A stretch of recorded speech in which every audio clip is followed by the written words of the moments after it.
Watu wengi wanapoteza pesa nyingi zaidi kwenye matangazo yao ya Facebook pamoja na Instagram kwa sababu hawaelewi hichi kitu namna ambavyo kinafanya kazi. Nataka nikueleweshe kwa lugha rahisi sana uweze kuelewa ni kosa lipi ambalo huwa unalifanya hapa mpaka unaendelea kupoteza budget ambazo hazikupi matokeo mazuri zaidi. Kitu cha kwanza unachotakiwa kuelewa, tangazo lolote huwa linapitia hizi hatua zote tatu, hatua ya kwanza, ya pili na hatua ya tatu. Na unatakiwa kuzielewa vizuri kwa sababu zimepangiliwa systematic. Ukijichanganya tu hauwezi ukapata kabisa matokeo ambayo yako vizuri. Hapa kuna hii hatua ya kwanza, ni hatua ambayo tunasema Facebook wanaliangalia tangazo lako kama halivunji sheria zao, lina vitu ambavyo vinaruhusiwa kutangazwa, yani lina kila sababu ambayo halivunji sheria za matangazo. Hii ndio hatua ya kwanza. Baada ya hatua ya kwanza tunakuja kwenye hatua ya pili. Hii ni hatua ya delivery. Sasa hapa Facebook na Instagram wanaanza kulipeleka tangazo kwa wale watu ambao leo walikuwa wamewadirect kwamba mimi nawataka wale. Sasa automatically mwanzoni watafikishia kila mtu, kwa sababu labda ulitarget Dar es Salaam, unataka wateja wa miaka 22. Maana sio kila mtu ambaye yuko Dar es Salaam ana miaka 22 ni mteja wako. Maana sasa Facebook wakianza kulipeleka tangazo kwa hao watu,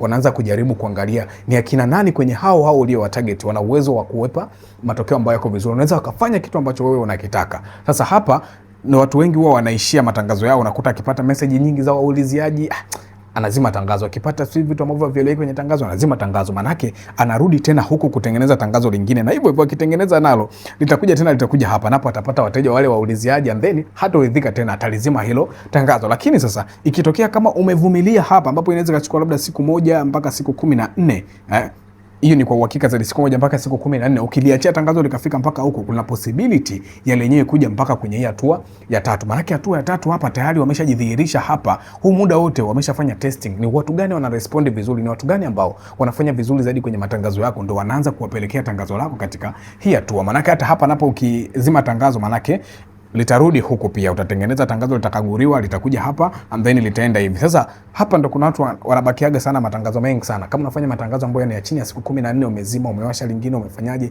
ujue kabisa wewe unapotezea pesa zako hapa, na huwa haujawahi kufika kabisa katika hii level ya tatu ambayo ni rahisi kuweza kukupa matokeo ambayo yako vizuri zaidi, ili ujifunze kwa kina zaidi namna ambavyo unaweza kutumia hii mitandao ya Facebook pamoja na Instagram kupata wateja wengi zaidi wa kununua hiyo bidhaa ama huduma ambayo unaiuza. Niandikia DM nataka, then mimi